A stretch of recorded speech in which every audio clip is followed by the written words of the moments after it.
All आपका मेरे YouTube channel Pamita AI world में स्वागत है और मेरा नाम पमिता सिंह कंडारी है। तो दोस्तों, मैं आज की वीडियो में, जैसे मैंने कल कहा था, जितने भी छात्र हैं जो पढ़ रहे हैं मेरे यूट्यूब चैनल के माध्यम से, तो उसमें मैंने कहा था मैं आपको आज क्यूमुलेटिव डेंसिटी फंक्शन का एग्जांपल समझाऊंगी डिस्क्रीट रैंडम वेरिएबल की हेल्प से। ठीक है, तो मैंने उसमें कहा था आपको टॉसिंग कॉइन्स, मतलब कि हम सिक्का उछाल के इसको समझाएंगे। ठीक है, तो मेरे पास एक ये कॉइन है। ठीक है, आपको अगर ये दिख रहा हो, इधर की साइड ये एक लिखा हुआ है, ठीक है, टेल, और इधर ये हेड है जिसमें अशोका के जो 3 शेर हैं वो बने हुए हैं। ठीक है, तो सत्यमेव जयते लिखा हुआ है इसमें। तो अगर हम इसको 3 बार उछालेंगे, ठीक है, तो टेल आया। ठीक है, पहली बार टेल आ गया,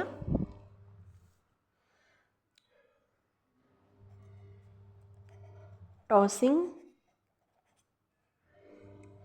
कॉइन 3 टाइम्स। 3 टाइम्स मतलब किसी भी कॉइन को 3 बार उछालना। ठीक है, तो पहली बार में क्या आ गया, हमें क्या काउंट करना है, नंबर ऑफ हेड से, यानी कि जहाँ पर शेर है छपा हुआ ना, सत्यमेव जयते वाला, नंबर ऑफ हेड्स।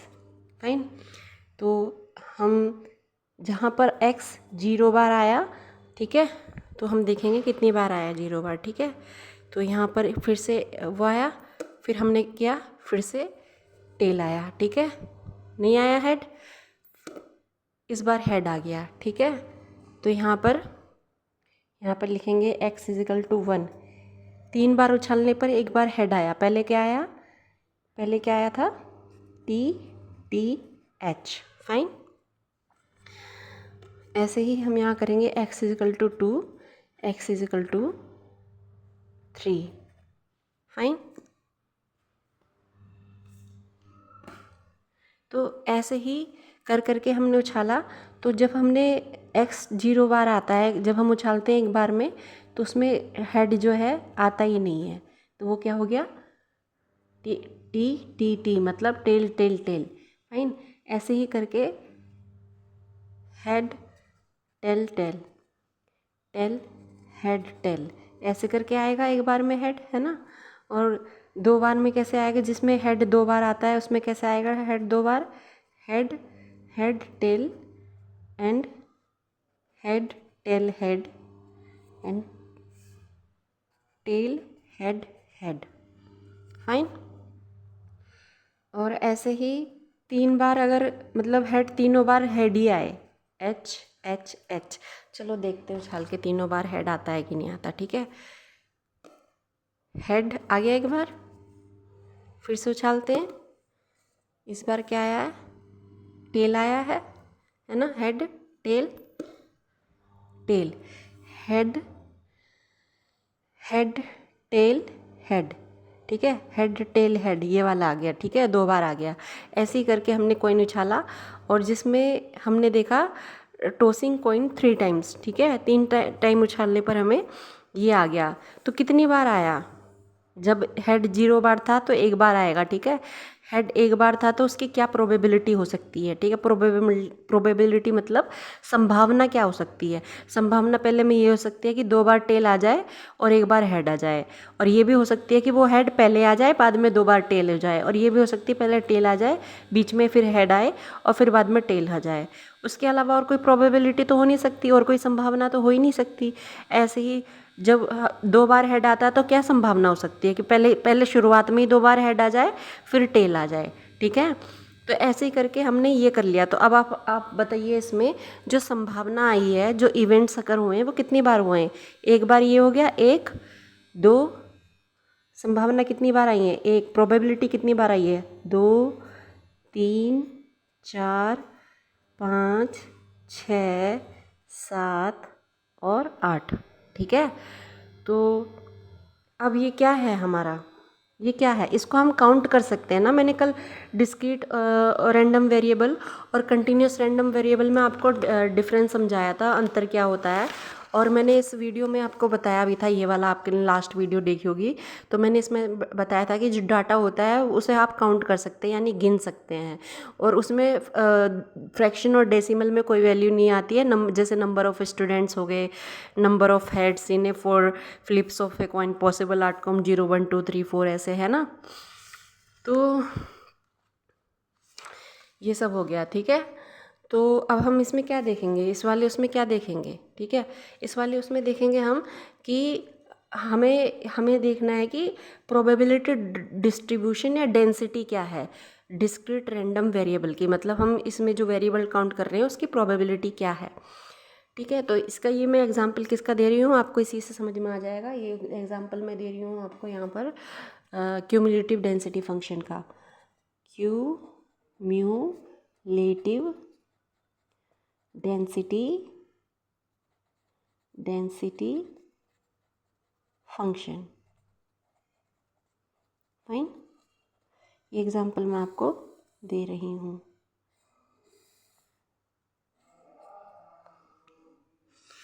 इसमें क्या होगा, x जो है वो 0 है, ये वाला x, ठीक है। x क्या है, नंबर ऑफ़ हेड्स, तो नंबर ऑफ हेड्स 0 हैं, 1 है, 2 है और 3 है।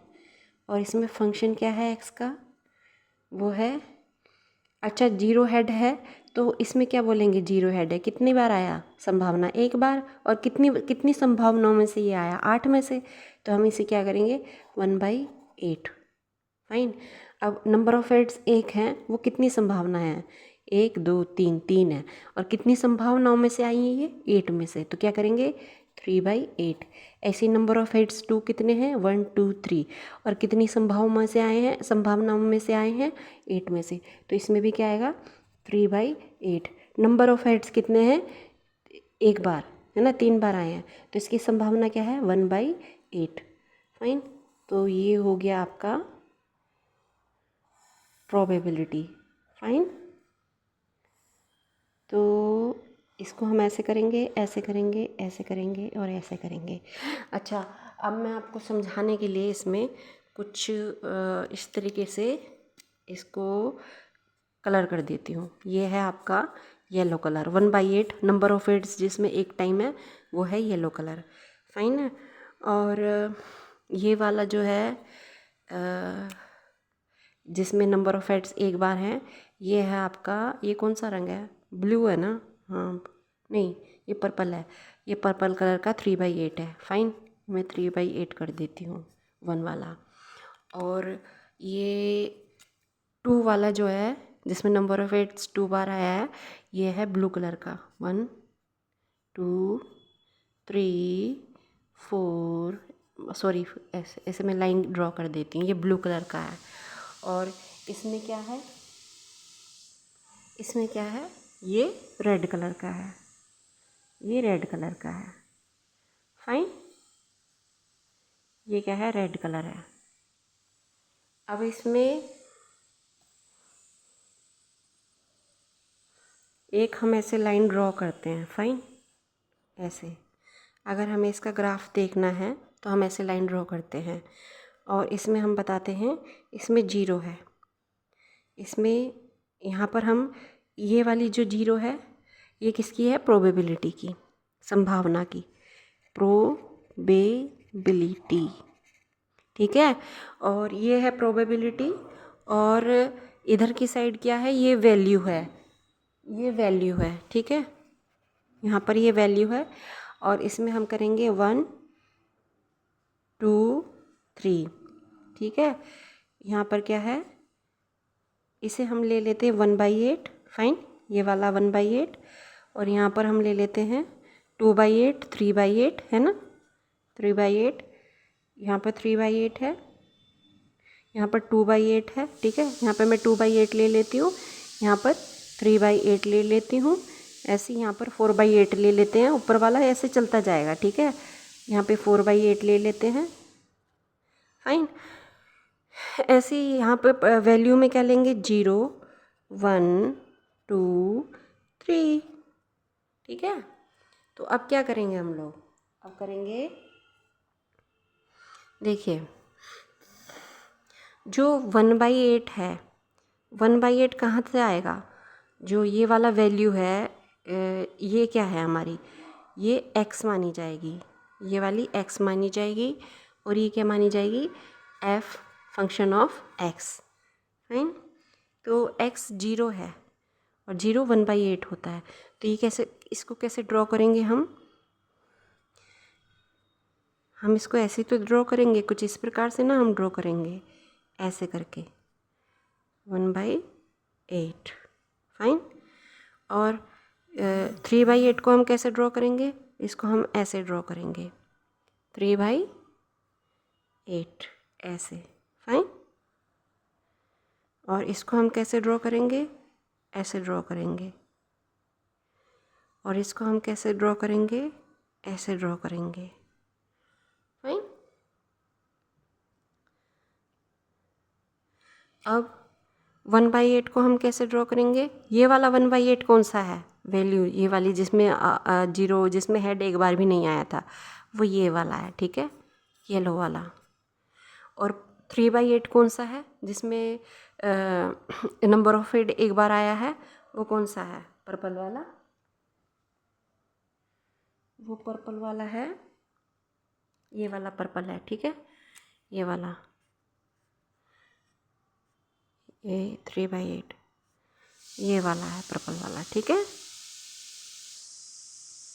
और ब्लू कलर का और कौन सा है, कहाँ गया, एक मिनट। रेड कलर का ये वाला जो है 1/8, ये वाला है। फाइन।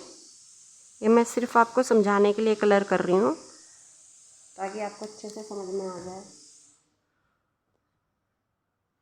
और ये ब्लू कलर वाला ये है, ये ब्लू कलर है। आई होप आपको डिफरेंस समझ में आ रहा होगा ब्लू कलर वाले में, ये है। फाइन। तो ये 1/8 है, 0 वाला। और ये 3/8 है, 1 वाला। और ये 2 वाला है, 3/8। और ये 3 वाला है, 1/8। फाइन, 1/8। तो ये हो गया हमारा, ये क्या हो गया, सारा संभावना क्या थी, ये सारा ऐसे ड्रॉ हो गया। तो देखिए डाटा साइंस में जब भी हम मॉडल बिल्ड करेंगे, ठीक है, आर्टिफिशियल इंटेलिजेंस में आगे जब हम मॉडल बिल्ड करेंगे अपना, जो आप ऐप देखते हो, ठीक है, जैसे सेल्फ ड्राइविंग कार हो गई, बिना ड्राइवर के कार चल रही हैं, ठीक है, तो उसमें जो डाटा साइंटिस्ट, आर्टिफिशियल इंजीनियर्स हैं, उनको ये ग्राफ पढ़ना आना चाहिए। हालांकि ये सब करने की हमें ज़रूरत नहीं है, ये ऑलरेडी इनबिल्ट लाइब्रेरी आ गई है पाइथन में। जब हम लैंग्वेज सीखेंगे तो इन सब की हमें निकालने की ज़रूरत नहीं होती, बस हमें ये समझना आना चाहिए कि ये ग्राफ क्या कह रहा है। ठीक है, ये आपको ग्राफ समझ में आना चाहिए। ठीक है, तो इसको मैं अगर डेफिनेशन के फॉर्म में लूँ तो क्या लिख सकती हूँ इसको, यहाँ पर इसको हम ऐसे भी तो लिख सकते हैं कि the probability, I hope it is visible to you, सबको दिख रहा है, द प्रोबेबिलिटी, प्रोबेबिलिटी मतलब संभावना जो है, डिस्ट्रीब्यूशन, द प्रोबेबिलिटी डिस्ट्रीब्यूशन और density of a discrete random variable is a list of probabilities, fine, of probabilities, I hope it is visible to you, of probabilities associated with each of its possible values। ठीक है, तो ये हो गया आपका cumulative density function. और ये क्या है आपका टॉसिंग कॉइन, ये हो गया discrete random variable, discrete random variable. Fine, ये हो गया आपका डिस्क्रीट रैंडम वेरिएबल। तो आज के लिए इतना ही। इसका क्या मतलब है? द प्रोबेबिलिटी डिस्ट्रीब्यूशन और density of A discrete random variable is a list of probabilities associated with each of its possible values. इसका मतलब ये हो गया कि जितनी भी संभावना है जो बिखरी हुई हैं, या जितनी भी डेंसिटी है एक डिस्क्रीट रैंडम वेरिएबल की, वो क्या है? वो एक लिस्ट है। लिस्ट किसकी है? लिस्ट, ये सब लिस्ट ही तो है, 1/8, 3/8, 3, वो एक लिस्ट है, संभावनाओं की एक लिस्ट है जो एक दूसरे से जुड़ी हुई हैं। ठीक है, किसके द्वारा जुड़ी हुई हैं? पॉसिबल वैल्यूज़ के। तो ये जो इंग्लिश में लिखा है इसका हिंदी में अर्थ ये है। अच्छा, मैं आपको इंग्लिश की आदत इसलिए डाल रही हूँ जो भी हिंदी मीडियम के स्टूडेंट्स हैं, क्योंकि कंप्यूटर जो है आजकल की लैंग्वेज, ऐसा हार्डली कोई कंप्यूटर मैंने देखा है जो हिंदी में समझता हो भाषा को, क्योंकि ज़्यादातर कंप्यूटर जो हैं लॉन्च हुए हैं वो सब इंग्लिश में ही हुए हैं। तो आपको एट लास्ट इंग्लिश में वर्क करना ही पड़ेगा। तो मैं आपको इसलिए इंग्लिश में, हिंदी में समझाती हूँ और इंग्लिश में लिखती हूँ। तो इसका मतलब ये हो गया। ठीक है, आप इस वीडियो को, अगर आपको मेरी आवाज़ कम लग रही होगी तो इस वीडियो को धीरे लग रही होगी तो जल्दी से आप ऊपर सेटिंग में जाके 2x में सुन सकते हैं, और हेडफोन लगा कर सुन सकते हैं, क्योंकि आजकल मेरी थोड़ी तबीयत ठीक नहीं है, तो उस हिसाब से मैं बोल रही हूँ आपको। और अगर आपको अच्छा लग रहा है ये पढ़ाया हुआ, तो उसके लिए आप लाइक करना, शेयर करना, सब्सक्राइब करना। और मैं आशा करती हूँ आज के एग्जाम्पल से, टॉस करने वाले कॉइन के एग्जाम्पल से, आप क्यूमुलेटिव डेंसिटी फंक्शन का, ये पार्ट 2 था। मैंने एक पार्ट वन जो पहले मैं समझा चुकी हूँ, पर मुझे नहीं समझ लगा कि आपको वो समझ में आया होगा, तो इसलिए मैंने ये पार्ट 2 बनाया है क्यूमुलेटिव डेंसिटी फंक्शन का। और मैं आशा करती हूँ आपको ये समझ में आ गया होगा। और इसी के साथ ही मैं आज ये क्लोज़ करती हूँ चैप्टर, और स्टैटिस्टिक का ये एक और पार्ट मैंने आज फिनिश कर दिया है। ठीक है, और कल को मैं देखती हूँ कल आपको मैं क्या पढ़ाती हूँ हिंदी मीडियम के बच्चों को। इंग्लिश मीडियम के बच्चे अभी पीछे चल रहे हैं, तो उनको मैं थोड़ा बढ़ाने में, बराबर में लाने की कोशिश कर रही हूँ। तो ठीक है, ये आज के लिए इतना ही। Keep learning, happy learning, and if you like my channel, like and subscribe and share कीजिए इसको उन बच्चों को जो पढ़ने में इस असमर्थ हैं, जिनके पास इतने पैसे नहीं हैं कि वो इस प्राइसी कोर्स को ख़रीद सके। तो आप उनको शेयर कीजिए और वो इसको अपने माध्यम से सीख सकें। ठीक है, अभी तक मैथ्स और स्टैटिस्टिक ही चल रहा है, और आगे चल के हम आपको पाइथन प्रोग्रामिंग लैंग्वेज सिखाएंगे। इसके तुरंत बाद ही, स्टैट्स और मैथ्स ख़त्म होते ही तुरंत बाद ही मैं आपको प्रोग्रामिंग लैंग्वेज में लेकर जाऊंगी, और प्रोग्रामिंग लैंग्वेज में ले जाने के बाद ही आपको मैं उसी में ये लाइब्रेरी, मैथ्स की लाइब्रेरी भी बताऊंगी क्या क्या होता है, और उसके बाद हम अपना मॉडल बिल्ड करेंगे। ठीक है, आज के लिए इतना ही। धन्यवाद।